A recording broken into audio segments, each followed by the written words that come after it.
Excellent début de week-end, mesdames et messieurs. Merci de nous rejoindre à cette grande édition d'information. Tout de suite, l'essentiel de l'actualité. Du 5 au 10 juillet à Montréal, au Canada, le parlementaire francophone échange autour de l'intelligence artificielle en marge de la 49e session plénière de l'Assemblée de la francophonie.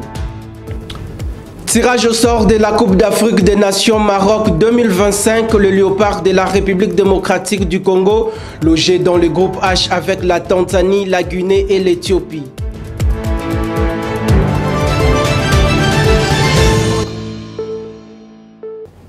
Une fois de plus, merci d'être branché. La chef de l'exécutif national, Judith Suminwa-Tuluka, s'est entretenue avec la délégation du Haut-Commissariat pour les réfugiés et celle du bureau du coordinateur humanitaire pour la RDC. Au toile de fond, la situation humanitaire de déplacés dans la partie orientale de la République démocratique du Congo. Suivez Bruno Lemarquis, coordonnateur humanitaire pour la RDC. Un certain nombre de sujets, d'une part sur la pleine disponibilité du système des Nations Unies à appuyer le programme d'action du gouvernement, puisque je suis coordonnateur humanitaire mais aussi coordonnateur résident pour l'ensemble des opérations de développement des Nations Unies. Donc nous sommes sur le point nous sommes en train de préparer notre prochain cadre de coopération avec la République démocratique du Congo. Donc voilà, on a échangé sur l'appui pour les priorités de développement du nouveau gouvernement. Nous avons échangé sur la situation humanitaire dramatique à l'est de la République démocratique du Congo, notamment y compris suite au dernier développement à l'est dans le territoire de Lubero. Donc il y a énormément, comme on le sait, il y a énormément de groupes armés, les besoins humanitaires en RDC sont énormes, mais depuis 2 ans, donc il y a une dégradation du climat sécuritaire, de la situation sécuritaire, notamment du fait de la reprise, la résurgence du M23, qui a pris un certain nombre de territoires, qui a poussé à des déplacements très très importants de population. Mais aussi il y a l'activisme des ADF, surtout au nord du Nord Kivu, les groupes, la situation en Ituri également, beaucoup de recrudescence de combats, notamment dans le territoire de Djougou, avec l'activisme des Codeco. Donc en ce moment, récemment, il y a eu de nombreux nouveaux déplacés. La RDC a maintenant à peu près 7,3 millions de déplacés, ce qui est gigantesque. En pourcentage, ça parle mieux, 40% de la population de l'Ituri, 40%. Imaginons ce que c'est, 40% de la population de l'Ituri est déplacée, plus de 30% de la population du Nord Kivu est déplacée, plus de 20% de la population du Sud Kivu est déplacée. Donc on espère vraiment que les solutions politiques, les processus en cours vont porter des fruits, parce que c'est vraiment la condition sine qua non pour arriver à ce que les gens retournent chez eux. Restons dans ce chapitre consacré à la primature. La première ministre Judith Suminwa-Tuluka a présidé mercredi 3 juillet dernier dans son cabinet de travail la réunion du conjoncture économique. Au menu de cette première réunion, la maîtrise de l'inflation et la stabilisation de la monnaie nationale sur le marché d'échange dans le but de baisser les coûts du panier de la ménagère. Voici ces comptes rendus du vice-premier ministre en charge de l'économie nationale, Daniel Mokoko Samba. Son Excellence, Madame la Première ministre, a présidé la première réunion du comité de conjoncture économique, et circonstance heureuse, au moment même où nous nous réunissions, le conseil d'administration du Fonds monétaire international a approuvé la 6e revue du programme macroéconomique qui a été mise en œuvre par le gouvernement pendant 3 ans avec l'accompagnement financier et technique du Fonds monétaire international. Il est important de souligner que dans l'histoire économique de ce pays, ce sera la première fois qu'un gouvernement aura été jusqu'au terme d'un programme avec le Fonds monétaire international. Mais plutôt que de se satisfaire de ce résultat encourageant, Madame la Première ministre a indiqué le besoin qu'elle a ressenti de renforcer le contenu de la réunion du comité de conjoncture économique. Elle nous a annoncé le nouveau format. Ce format va permettre à la chef du gouvernement d'avoir les leviers du suivi de la situation économique et financière du pays, et le tout dans le but spécifique de maîtriser l'inflation, de stabiliser la monnaie nationale, le franc congolais, parce que, comme l'a rappelé son Excellence, Monsieur le Président de la République, dans son allocution du 30 juin, le chef de l'État a clairement indiqué qu'il est conscient des difficultés des ménages congolais, des citoyens congolais, et qu'il a instruit le gouvernement de prendre toutes les mesures nécessaires pour diminuer le coût du panier de la ménagère et stabiliser la monnaie nationale. D'un dossier à un autre, lors de la cérémonie de prise d'armes au commissariat général de la police nationale congolaise, où le vice-premier ministre en charge de l'Intérieur, Jacquemain Chabani, a été présenté et ses adjoints, le patron de la territoriale, a appelé la police nationale congolaise à bannir les antivaleurs, notamment la corruption, et à éradiquer les tracasseries policières et routières. Plus de détails avec Keren Messou. Dans une cérémonie de prise d'armes organisée jeudi au commissariat général de la police nationale congolaise, pour sa présentation et celle de ses adjoints, le vice-premier ministre en charge de l'Intérieur, Jacquemain Chabani, a rappelé que la PNC est apolitique et au service de la nation et nul ne peut la détourner à ses fins propres. La police nationale congolaise est apolitique. Elle est au service de la nation congolaise et nul ne peut la détourner à ses propres fins. Voilà pourquoi vous devez servir la nation en ayant ces dispositions en vous. Il a par ailleurs mis en garde les policiers en ce qui concerne les antivaleurs telles que la corruption, les arrestations arbitraires, les tracasseries policières et routières, tout en le prévenant sur la sanction de tout celui qui sera coupable de ces actes. Il est primordial de bannir les antivaleurs telles que les arrestations arbitraires, la corruption et la confusion. Il y a également les tracasseries policières et routières qu'il faudra à tout prix éradiquer. Certains policiers parmi vous, ayant la fonction d'officier de police judiciaire, s'illustrent à taxer des amendes transactionnelles exorbitantes sans tenir compte des textes légaux en la matière. Et d'autres encore passant par des arrestations arbitraires pour retenir à charge des paisibles citoyens des infractions qui n'existent pas. Il suffit de noter que le numéro 1 de la sécurité nationale a signifié que son mandat mettra en action sur l'assainissement et la maîtrise des effectifs de la police nationale, les recrutements et la formation des policiers, ainsi que l'amélioration de la rémunération des agents de la PNC. Passons à autre chose. Vous le savez, le vice-premier ministre en charge de la défense nationale et des anciens combattants a été présenté jeudi 4 juillet dernier aux membres du haut commandement militaire par le chef d'état-major général du FARDC, le numéro 1 de la défense nationale, Guy Mwadiamvita, reste déterminé à apporter des solutions idoines aux problèmes de militaires de la République démocratique du Congo. Suivez.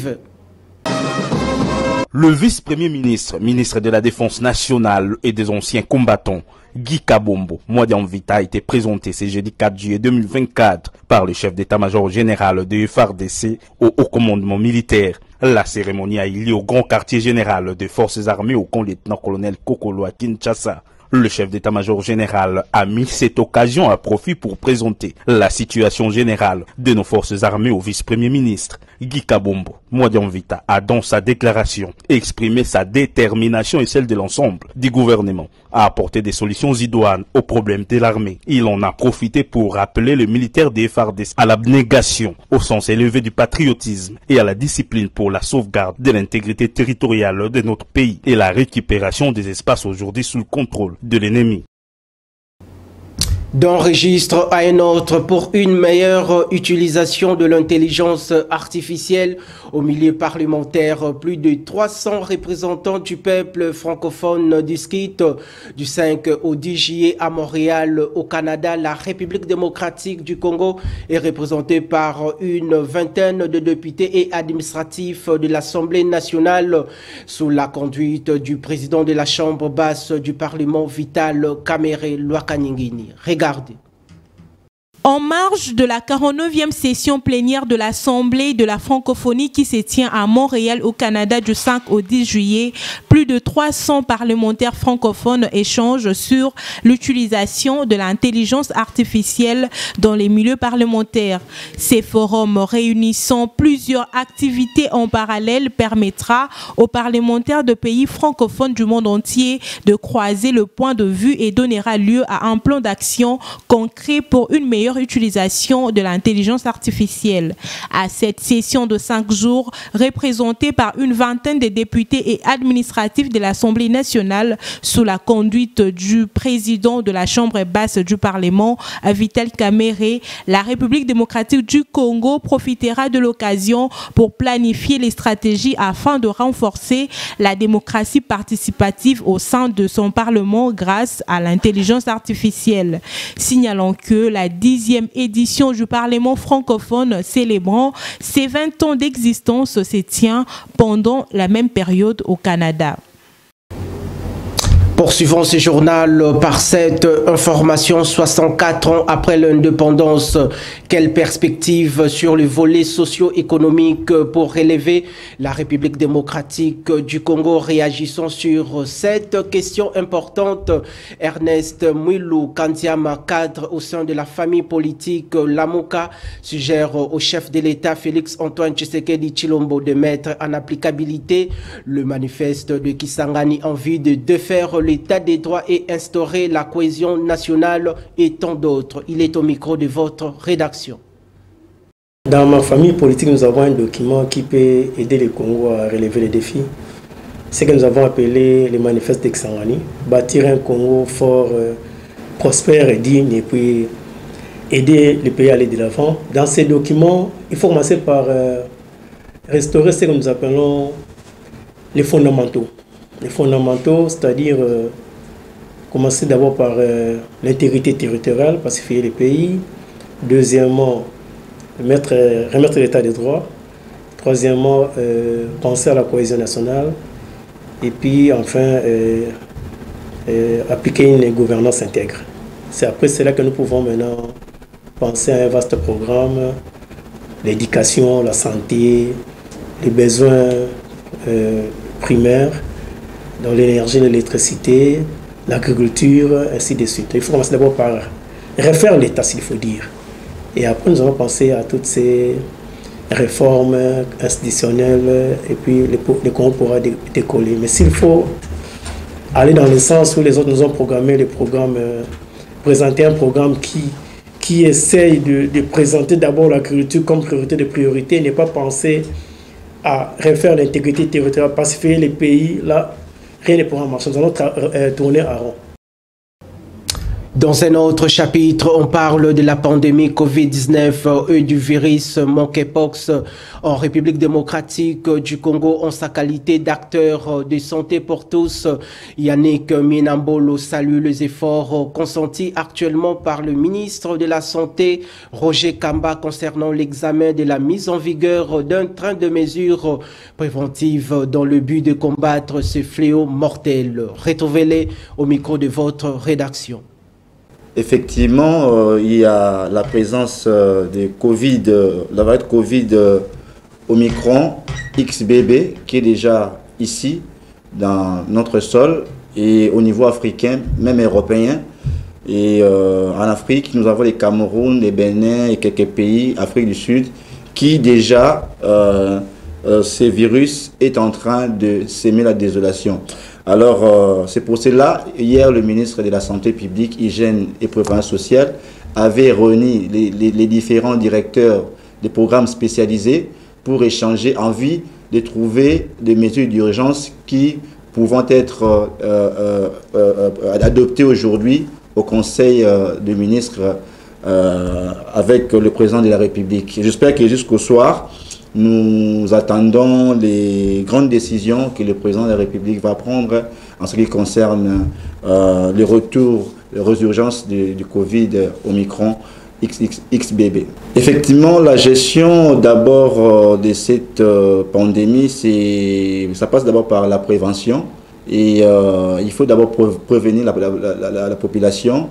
Nous-mêmes aussi, nous savons bien pour se protéger, il faut porter les masques, il faut respecter les mesures d'hygiène, laver les mains avec les savons ou, comment je peux dire, un détergent, voilà. Et puis, en dehors du Covid qui revient, il y a encore d'autres maladies comme le monkeypox et comme HPV. HPV, c'est le virus de cancer de l'utérus pour les femmes. Bientôt là, vous aurez, je pense peut-être pour l'année prochaine, il y aura déjà des vaccins contre cette maladie-là, HPV. Désormais, c'est obligatoire de requérir l'approbation du ministère de l'Urbanisme et Habitat avant la délivrance de permis de construire ou des démolitions et même l'autorisation de rénover le bâtiment. Une décision prise jeudi dernier par le ministre des tutelles Crispin Bandou des suites de plusieurs doléances contradictoires reçues et observées dans ces secteurs. Toute demande de délivrance d'un permis de construire, d'une autorisation de démolition et d'émission d'un avis urbanisme soumis à l'autorité compétente ne peut recevoir une suite favorable qu'après approbation du ministre national de l'Urbanisme et Habitat ou des gouverneurs de province. Ces mesures conservatoires ont été prises par Crispin Bandou, ministre des tutelles, à la suite de plusieurs doléances contradictoires reçues et observées dans ces secteurs. Parmi ces mesures, nous citons l'obligation de requérir son approbation avant la délivrance des permis de construire ou de démolir et l'autorisation de rénover des bâtiments du domaine privé de l'État sur toute l'étendue du pays. Par ailleurs, pour les provinces, les services doivent tenir informés les numéros 1 de l'urbanisme et habitat pour les mesures d'encadrement technique. Il est interdit à tout occupant ou locataire de biens immobiliers du domaine privé de l'État d'effectuer des travaux de réhabilitation, des rénovations, des démolitions ou de construction sans avis préalable du dit ministère. Et le vice-ministre de la Justice et des Contentieux internationaux, Samuel Mbemba, a présidé une importante réunion autour des contentieux internationaux impliquant la République démocratique du Congo. Voici dans ces reportages. Les différents contentieux internationaux impliquant la République démocratique du Congo et les autres parties concernées étaient l'essentiel de la séance de travail qu'a tenu le vice-ministre Samuel Mbemba Kabouya, en charge de la justice et contentieux international, avec le groupe de travail interinstitutionnel. Les différentes parties ont réfléchi sur les moyens de paiement et les stratégies d'action à mettre en place en vue de remettre la RDC dans ses droits et recouvrer les créances auprès des États. Parmi les différentes délégations présentes à cette réunion, il y a eu notamment l'équipe de la présidence de la République, celle de la primature, les ministères des Finances, les ministères des Affaires étrangères, la Banque centrale du Congo, ainsi que la Direction générale de la dette publique, DGDP. Restant toujours en justice, l'on s'interroge de savoir comment assurer une bonne gestion de l'appareil judiciaire en République démocratique du Congo face aux enjeux politiques de l'ère. Moïse Kilolo, libre penseur, salue les efforts entrepris par les nouveaux ministres d'État en charge de la justice, Constant Moutamba, et espère voir le changement dans ces secteurs. Suivez. Excellence, Monsieur le ministre d'État, ministre de la Justice, Monsieur Constant Moutamba, il faudrait premièrement faire de la justice un organe vraiment indépendant. Il faut faire de la justice quelque chose indépendante comme elle est vraiment. Il ne faut pas suivre les injonctions de gauche ou à droite. Il ne faut pas faire la justice de 2 poids 2 mesures. Quelqu'un qui est au pouvoir ne peut pas faire la prison. Quelqu'un qui est hors du pouvoir, c'est lui qui fera la prison. C'est lui qui sera condamné 5 ans et puis on respecte les 5 ans. Mais si tu es du pouvoir, on te condamne pour 20 ans, on ne respecte pas cela. Même si c'est pour 3 ans, on ne respecte pas cela. Il ne faut pas faire de la justice quelque chose des comptes à rendre avec l'opposition. Il ne faut pas faire la justice quelque chose des comptes à rendre entre les personnes riches et les personnes pauvres. Faisons de la justice quelque chose indépendante pour trancher des choses comme il faut, comme il se doit. Donc déjà voir un opposant à la tête du ministère de la Justice, ça nous rassure quelque chose parce qu'il vient de l'opposition, il connaît ce qui s'est passé et il sait quoi il va arranger. Et je dirais jusqu'à preuve du contraire, c'est le meilleur ministre de ce nouveau gouvernement, M. Constant Moutamba. Il est en mouvement, il passe partout, il était en prison, il est dans le parquet, il est presque partout pour s'enquérir de la situation et puis savoir comment apporter une solution là où il y a des couacs. Abordons les questions sportives au niveau national. Le ministre des Sports et Loisirs, Didier Boudimbo, a effectué jeudi 4 juillet dernier une visite d'inspection au stade de Matadi dans la province du Congo central pour palper du doigt de l'état des lieux des infrastructures sportives dans cette partie de la République démocratique du Congo. Suivez. À moins d'une année de la tenue des Jeux congolais, la visite de différents sites sportifs à même d'accueillir cet événement était démise. Séjournant à Matadi, chef-lieu du Congo central, le ministre des Sports et Loisirs, Didier Boudimbo, accompagné du gouverneur de cette province, a effectué une visite d'inspection des stades Lumumba et d'Amar, victimes d'un long arrêt de travaux. Fortement préoccupé par la relance de ces travaux qui stagnent depuis près de 13 ans, Grâce Nkwanga Maswengi Bilolo, gouverneur de province, promet à travers d'intenses lobbying d'œuvrer pour le parachèvement de ces infrastructures. Nous, en tant que population centrale, nous sommes ouverts de faire le lobbying pour sauver ce secteur Nous sommes déterminés pour rester dans la corruption. Pour sa part, le patron des sports congolais a, après une visite guidée, détaillée des sites de chantiers sportifs de Matadi, réitéré son souhait de changer le mode de gestion de stade afin de parvenir à des organisations de manifestations sportives de haute facture. Je suis venu d'abord dans le cadre de la mission que j'ai à travers le pays. J'ai commencé à Kinshasa, là je fais le Congo central, il y a des équipes qui sont parties au niveau d'autres provinces. Nous avons même dépêché des équipes à travers l'Afrique et à travers l'Europe pour essayer de voir comment on peut changer notre mode de gestion des stades. Là nous avons vu, c'est vrai que c'est pas rien, c'est quelque chose de gigantesque, mais c'est vrai qu'il reste quand même quelque chose à faire. Nous avons tenu une réunion avec les deux sociétés qui sont en place ici, et avec le gouverneur, et quand moi je rentre à Kinshasa, au niveau du gouvernement national, nous allons trouver des voies et moyens pour pouvoir finir cette œuvre. Car la volonté du chef de l'État est que nous puissions avoir le jeu congolais l'année prochaine. Il faut que nous puissions avoir les infrastructures, les stades, là où ces jeux-là vont se passer. Et je pense qu'on doit vraiment mettre le bouchée double de façon à ce que pour les Jeux congolais en 2025, ce stade, on puisse l'utiliser. Ici est de noter qu'avant cette visite d'inspection des infrastructures sportives, il s'est tenu au gouvernorat du Congo central une réunion technique entre le ministre des Sports et Loisirs, le gouverneur de province, ainsi que toutes les parties prenantes à ces travaux de reconstruction élargis au caucus des députés provinciaux. Objectif, évaluer la teneur du travail restant. Et au niveau continental, on évoque la question liée au tirage au sort de la Coupe d'Afrique Maroc 2025. Les léopards de la République démocratique du Congo sont logés dans le groupe H avec la Tanzanie, la Guinée et l'Éthiopie. Ces résultats est issu du tirage au sort organisé jeudi dernier à Johannesburg par la CAF. Espoir Kinamvouidi nous en dit plus.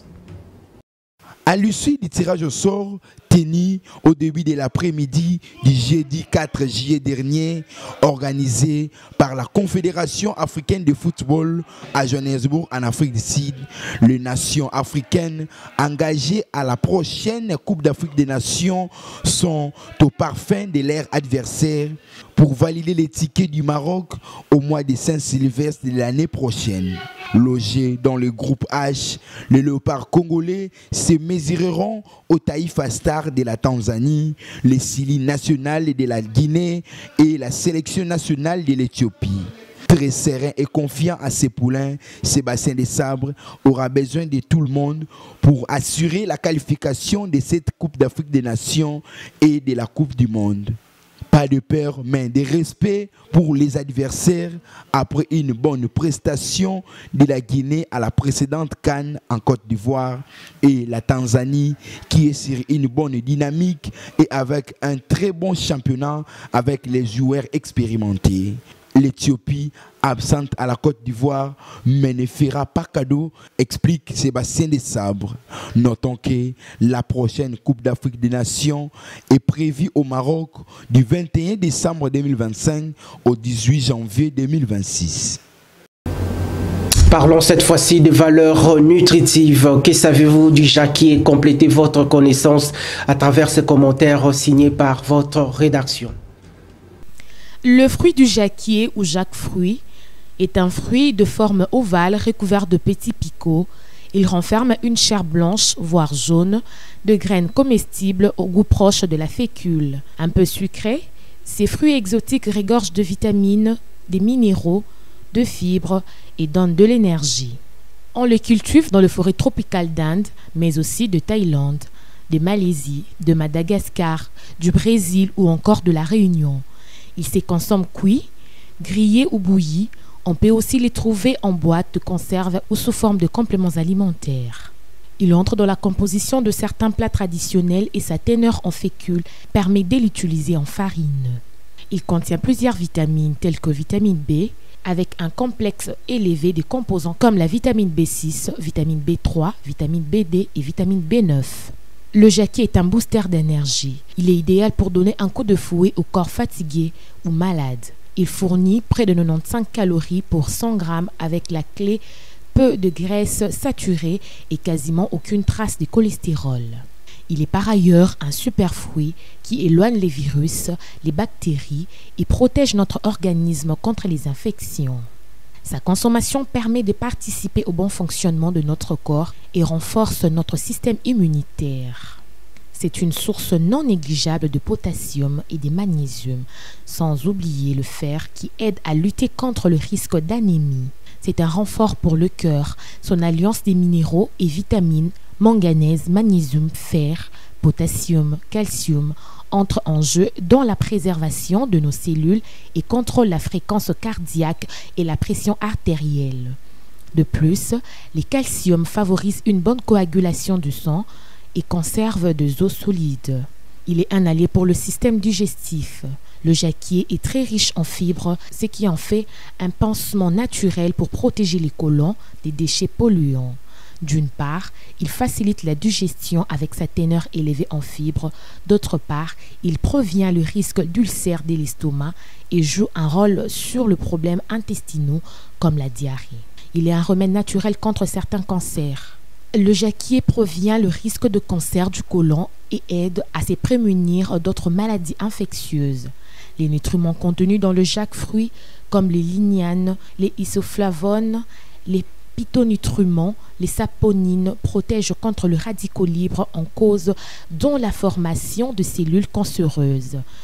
Il est un atout jeunesse. Les antioxydants du jacquier immunisent notre cellule et notre ADN contre les effets des radicaux libres. Il est alors un bon moyen de maintenir notre capital jeunesse.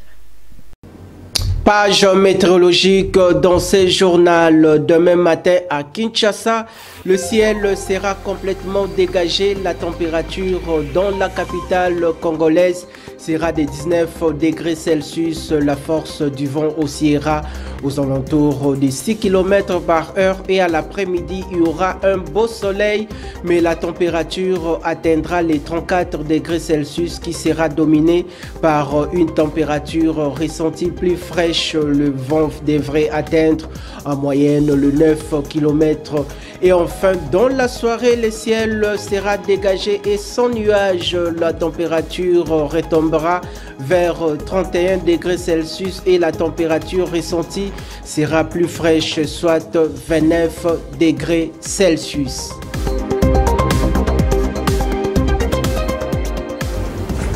C'est déjà la fin de ce journal sur nos antennes. Vous venez à peine de nous rejoindre. Place au rappel des titres. Du 5 au 10 juillet à Montréal, au Canada, le parlementaire francophone échange autour de l'intelligence artificielle en marge de la 49e session plénière de l'Assemblée de la francophonie. Tirage au sort de la Coupe d'Afrique des Nations Maroc 2025, le Léopard de la République démocratique du Congo, logé dans le groupe H avec la Tanzanie, la Guinée et l'Éthiopie.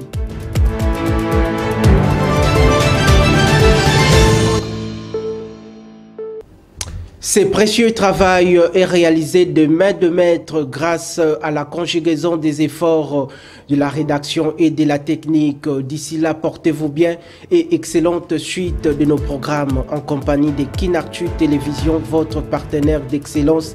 Que vive la République démocratique du Congo.